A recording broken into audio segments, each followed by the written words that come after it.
Hello students and welcome to online tutor में आपका स्वागत है। और यदि आप मेरे चैनल में पहली बार आए हैं तो इसे सब्सक्राइब करना ना भूलें। अभी हम लोग एक्सरसाइज 12.1 का क्वेश्चन नंबर 3 करेंगे और क्वेश्चन नंबर 3 में इन्होंने पूछा है a toy is in the form of a cone of radius 3.5 centimetre mounted on a hemisphere of the same radius. The total height of the toy is 15.5 centimetre. Find the total surface area of the toy. Okay, तो देखो इन्होंने एक toy दिया है, उसमें क्या है, सबसे पहले कोन है। ओके, उस कोन की जो रेडियस है बोला कि 3.5 सेंटीमीटर है। ओके, और क्या बोला है कि इस कोन को ना उन्होंने एक हेमिस्फीयर के ऊपर रखा हुआ है। ओके, हेमिस्फीयर की रेडियस भी सेम है, तो ये एक हेमिस्फीयर है जिसकी रेडियस बिल्कुल उतनी है जितनी कि इस कोन की रेडियस है, और इसने इसको क्या किया, इसके ऊपर ऐसे रख दिया है। अब इससे ये जो टॉय बना है ना, ये बोला कि भाई इसका सरफेस एरिया आप निकाल के दो। ओके, थोड़ा सा मैं पीछे चलता हूँ अभी। अभी देखो ये जो हेमिस्फीयर है ना, इसकी रेडियस भी कितनी है, 3.5 सेंटीमीटर है। तो इसका मतलब देखो जो हेमिस्फीयर की खासियत कहते हैं, उसकी लंबाई ये वाली साइड और ये वाली साइड से बराबर होती है। तो जो इसकी उतनी ही हाइट रहेगी जितनी की रेडियस है, मतलब ये 3.5 सेंटीमीटर है। ओके, यहाँ से लेके यहाँ तक की हाइट। ओके, अब जब इसने इन्होंने क्या किया, इसके ऊपर जब ये कोन रख दिया और ये बताया कि इस जो टोटल टॉय की जो हाइट है, यहाँ से लेके, ये मैं ऐसे बना देता हूँ इसको, यहाँ से लेके यहाँ तक की जो टोटल हाइट है ना नीचे तक, ओके, ये उन्होंने बोला है कि ये हाइट है आपकी 15.5 सेंटीमीटर। ओके, तो ये 15.5 सेंटीमीटर है। ओके, इसका वाली ये जो कोन की हाइट है ना, ये यहाँ से लेके यहाँ तक वाली, ये कितनी रहेगी, 15.5 में से 3.5 माइनस करना है। ठीक है, तो ये हो जाएगी आपकी 12 सेंटीमीटर। ओके, इतना अगर आप समझ गए तो अभी हम क्वेश्चन करने के लिए रेडी है। तो देखो इसको करना क्या है, अभी इसको करना ऐसे है, सबसे पहले हमें जो रेडियस है वो क्या दे के रखी हुई है, रेडियस, इसको हम डिनोट करेंगे आर से। ये दे के रखी हुई है 3.5 सेंटीमीटर। ये दोनों के लिए कॉमन है, ठीक है, कोन के लिए भी और हेमिस्फीयर के लिए भी। अब लेकिन जो कोन है ना, कोन की जो हाइट है, कोन हाइट, जिसको हम डिनोट करेंगे एच से, ये कितनी रहेगी, जो टोटल हाइट है ना 15.5, उसमें से मैं 3.5 माइनस कर दूंगा तो ये आ जाएगी 12 सेंटीमीटर। ओके, तो कोन की हाइट हमें 12 सेंटीमीटर मिल गई। ओके जी, तो अब जो टोटल जो एरिया है ना टॉय का सरफेस एरिया, वो कितना निकलेगा, देखो total surface area of toy, ये क्या होगा, देखो सबसे पहले उसमें हमें क्या करना पड़ेगा, ये जो नीचे वाला हेमिस्फीयर है इसका curved surface area of hemisphere plus curved surface area of cone, ये जो कोन का curved surface area, okay, plus curved surface area of cone.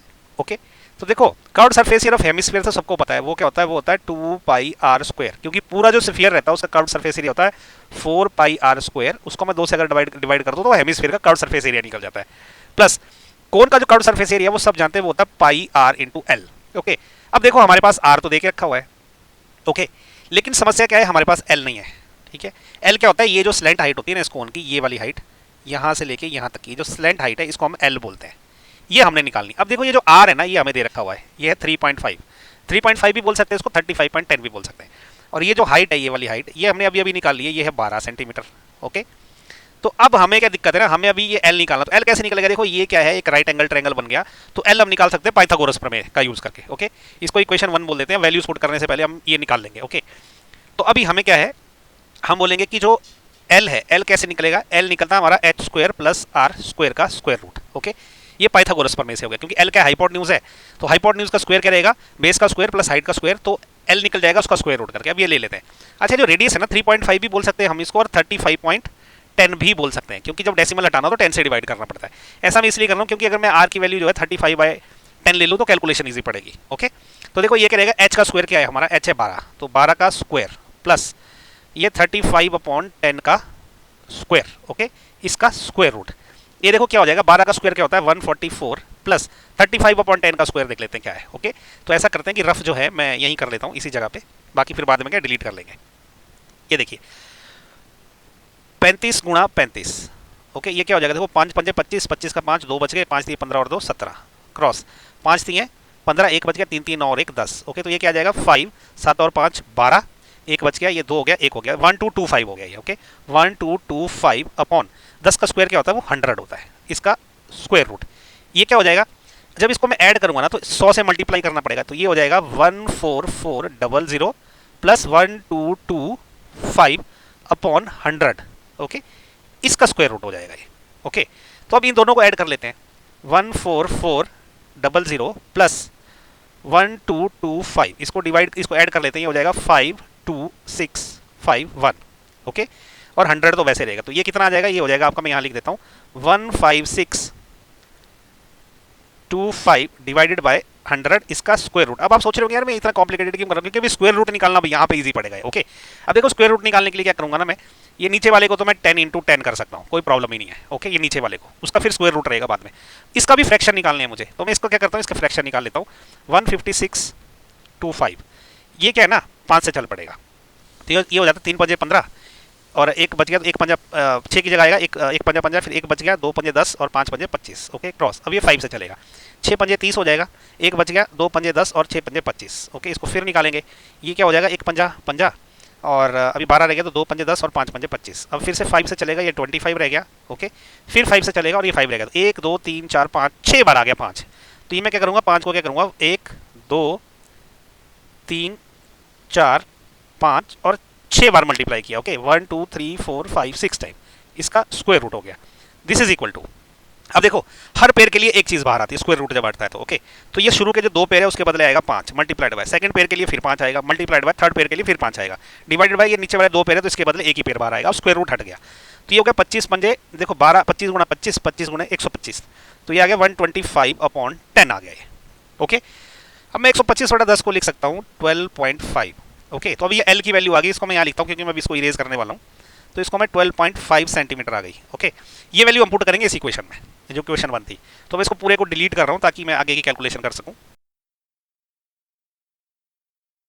Okay, अब क्योंकि एल की वैल्यू आ गई तो मैं इसको यहाँ पुट कर सकता हूँ। ठीक है, उससे पहले मैं इसको थोड़ा और सिंपलीफाई कर लेता हूँ इक्वेशन 1 को। देखो इसमें पाई और आर बाहर निकल सकता है। ठीक है, पाई और आर अगर बाहर निकल गया तो अंदर क्या रहेगा, 2 इंटू आर, 2 आर रहेगा अंदर, प्लस पाई आर तो जा चुका है, प्लस एल रह जाएगा। ओके, तो ये रह जाएगा। अब इसको मैं इक्वेशन 1 बोल देता हूँ, इसको रहने देता हूँ। ओके, समझ लो कि मैंने यहाँ तक किया था पहले। अब जो है यहाँ लिख दूंगा मैं कि पुटिंग वैल्यूज इन इक्वेशन 1। अब इक्वेशन 1 में वैल्यू पुट करनी है। ओके, तो देखो टोटल सरफेस एरिया कितना आ जाएगा, total surface area of toy ये कितना रह जाएगा, देखो पाई की जगह क्या है 22/7 लेना जब तक ना दिया हो। ठीक है, तो मैंने वो लिख दिया, मल्टीप्लाइड बाय रेडियस क्या है 35 इसको 3.5 ले लो चाहे 35/10 ले लो, आप दोनों ले सकते हो। ठीक है, तो मैं इस बार इसको क्या करता हूँ 3.5 ही ले लेता हूँ। ओके, और अंदर क्या है 2 इंटू आर, इस बार radius 2 into 3.5। Okay, plus L कितना निकला है 12.5, तो ये क्या आ जाएगा देखो 22/7 इंटू 3.5, अंदर क्या है ये हो जाएगा 7 + 12.5। ओके, ये कितना होगा देखिए, 7 से इसको काटूंगा मैं तो ये आ जाएगा 0.5। ओके, 0.5 से इसको 22 को गुणा करूंगा तो ये 11 हो जाएगा, मल्टीप्लाइड बाय 7 + 12.5 हो जाएगा, ये हो जाएगा मेरा 19.5। अब इसको मैं यहाँ गुणा कर लेता हूँ रफ में। ओके, तो 19.5 मल्टीप्लाइड बाय 11, ये सेम ही रकम रहेगी, तो 195 क्रॉस 591 यही रहेगा, ये हो जाएगा 5 9 और 5 कितना होता है 14, एक बच गया 10 और 1 11, एक बच गया 2 हो गया। ओके, डेसिमल रहेगा एक के बाद, ये आ जाएगा इधर, तो ये हो जाएगा आपका 214.5। ओके, क्या रहेगा ये, क्योंकि रेडियस सेंटीमीटर में है तो सेंटीमीटर स्क्वायर रहेगा, तो ये निकला आंसर जो है हमारा, इस टॉय का जो सरफेस एरिया है वो ये निकला। तो ये क्वेश्चन मुश्किल नहीं है, बस इसमें क्या है जो एल की वैल्यू है ये आपको निकालना जो है वो थोड़ा सा ट्रिकी पड़ सकती है, वो ज़्यादा इंपॉर्टेंट है कि आपने एल की वैल्यू कैसे निकालनी है। ओके, सो इसी के साथ क्वेश्चन नंबर 3 भी खत्म हो गया। आई होप आपको जो है ये वीडियो पसंद आया तो इसको लाइक शेयर सब्सक्राइब जरूर करें, कुछ डाउट है तो नीचे कमेंट करके पूछें। Thank you so much for watching my video, thank you.